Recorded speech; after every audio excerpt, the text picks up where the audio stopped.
NDSA అనేది చట్టబద్ధమైన సంస్థ, నువ్వు దానికి ఆపే పవర్ లేదు నీకు, దానికేమో ఆ బాధ్యత లేవు, అధికారాలు లేవు, నేను ఆపడానికి లేదు. ఫస్ట్ నువ్వు తెలుసుకోవాల్సిన విషయం అది చెప్పింది కూడా ఎప్పుడు ఏడాది అర్థం క్రితమే. మీకు ఏమైనా చిన్న ఇష్యూస్ ఉంటే రిపేర్ చేసుకొని పని చేసుకోండి అని చెప్పిండు. ఒక సాధారణమైన రైతు అడిగిండు, నిజమైన ఏదో ఆయన కట్టిండు, ఇంతంతా తేడా వచ్చింది, మరి నీకు మేస్త్రి దొరకలేదా, బస్తా సిమెంట్ దొరకలేదా అని అడిగిండు ఓ రైతు. దానికి చెప్పు సమాధానం, దానికి చెప్పు. ఎప్పుడు చేస్తావు? సచ్చిందనుకుంటూ పెళ్ళి చేస్తా అన్నట్టు ఇక చేస్తాం అగ చేస్తాం. అసలు ఇంకోటి చెప్తున్నాం, మేము చెప్తున్నాం ఇవాళ, చలో మీకు దమ్ము లేదు, ఒక మాజీ ముఖ్యమంత్రిగా, తెలంగాణ రాష్ట్రాన్ని తెచ్చిన నాయకుడిగా, ఒక విజ్ఞత కలిగిన, ఒక దార్శనికత కలిగిన నాయకుడిగా, తెలంగాణ ప్రజలందరినీ నడిపించిన నాయకుడిగా, కేసీఆర్ చేతికి మేము నీళ్ళు నింపుతాము అంటున్నాం, మేము నీళ్ళు తెస్తాము అంటున్నాం. చలో ఇవ్వు, నీ భయం అయితే. కేటీఆర్ అండర్టేకింగ్ ఇస్తారు, ఇవ్వు. నువ్వు చెప్పేవి లంగా మాటలు మేము ఉంటున్నాం. సందుకి సందు పడితే నీళ్ళు అన్ని నుంచి పోతాయి.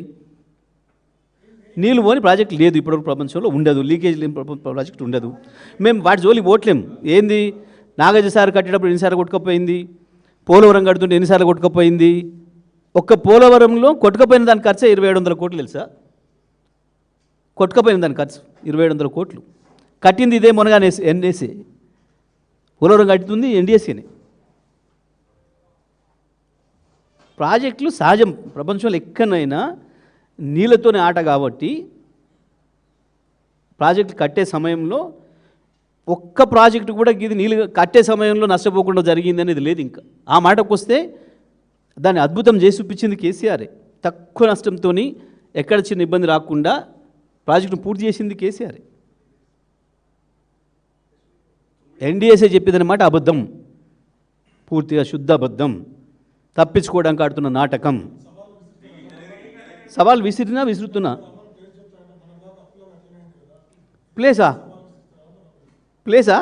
ప్లేస్ ఎందుకు? చెలుపా, కన్నెపల్లి స్టార్ట్ చేద్దాంపా. నీకు భయం అయితే మేమే నొక్కుతాం బటన్, నీకు భయం అయితే మేమే బటన్ నొక్కుతాం పా అంటున్నా. చలో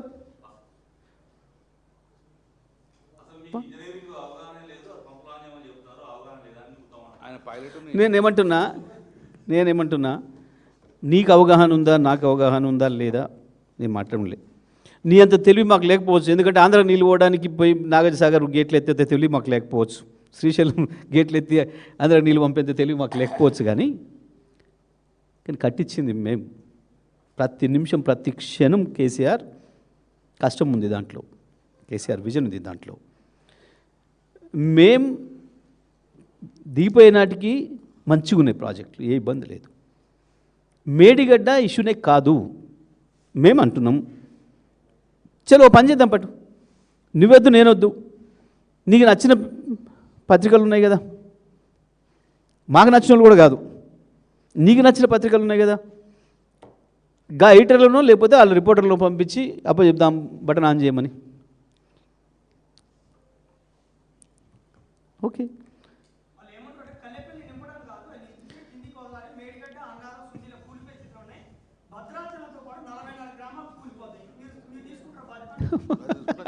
మేము అండర్టేకింగ్ రాసిస్తాము అంటున్నాం, మాదే బాధ్యత, అండర్టేకింగ్ రాసిస్తాం. ఇక వినోదన్న లెక్కలే చెప్పింది టెక్నికల్గా. వాళ్ళు పనికిమాలిన మాటలు, చెత్త మాటలు, సొల్లు కబుర్లు తప్ప 29 లక్షల క్యూసెక్కుల నీళ్లు ఒకే నిమిషంలో ప్రవాహం చేసినాయి.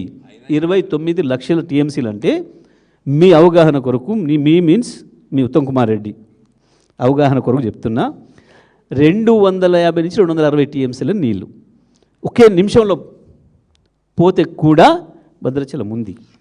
ఈ 2 ప్రాజెక్టులు నింపితే అయ్యే నీళ్ళు 19 టీఎంసీలు.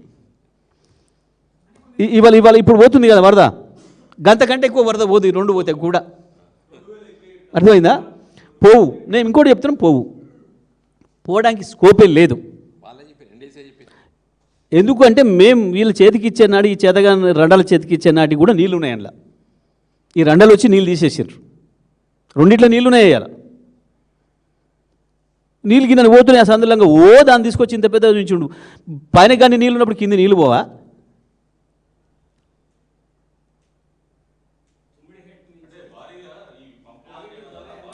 ఒక్కరు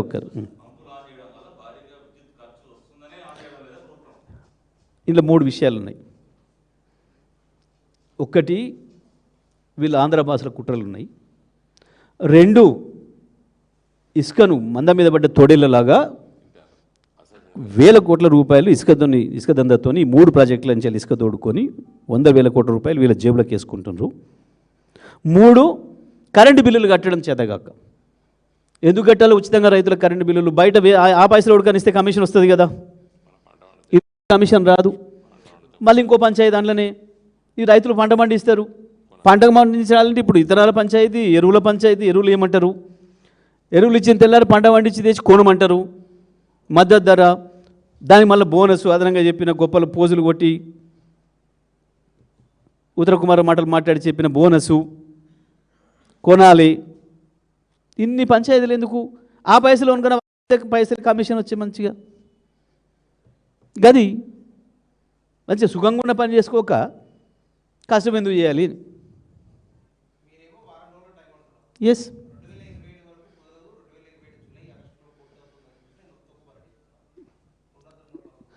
నీ బొంద నువ్వు చెప్పేది ఏంది? మేము వస్తే తెల్లారి ఒకటే రోజులో ఆన్ చేస్తాం, 1 నిమిషంలో ఆన్ చేస్తాం బటన్.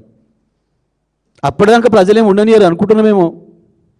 పోదు పైగా ఊళ్ళకు ప్రజలకి ఏం తెలియదు, అమాయకులు. ఇన్ని రోజులు మేము చెప్పిన సొలుక అమ్మినరు అనుకుంటున్నామేమో. అర్థమైంది ఎక్కడ ఉందో బటన్, ఎక్కడ ఉందో, ఎక్కడికి పోతే నీళ్ళు వస్తాయో ప్రజలకు తెలిసిపోతుంది.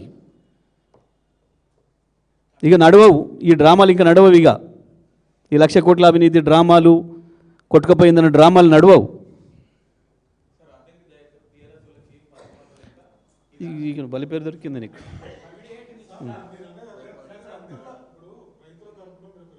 మంత్రులే చేతగాక ఎరుస్తుంటేనేమో గాలముచ్చింది.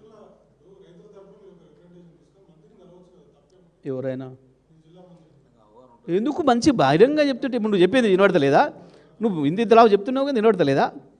కొంచెం సౌండ్ ఎక్కువ పెట్టుకొని మేము మాట్లాడి అన్నీ ఓపెన్గా చెప్పినాం. వాళ్ళలాగా మాకు ఇవ్వు అంటే ఉత్తరాలు రాసే అలవాటు ఏం లేదు.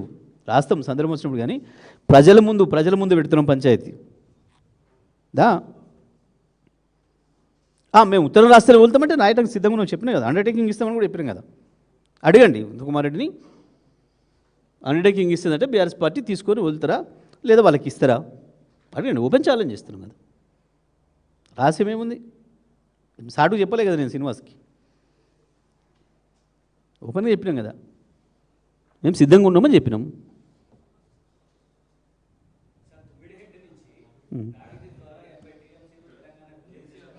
ఎందుకు చేస్తలేవు మరి? ఎందుకు తేలే? ఎవడా పిండి 2.5 ఏళ్ళ నుంచి?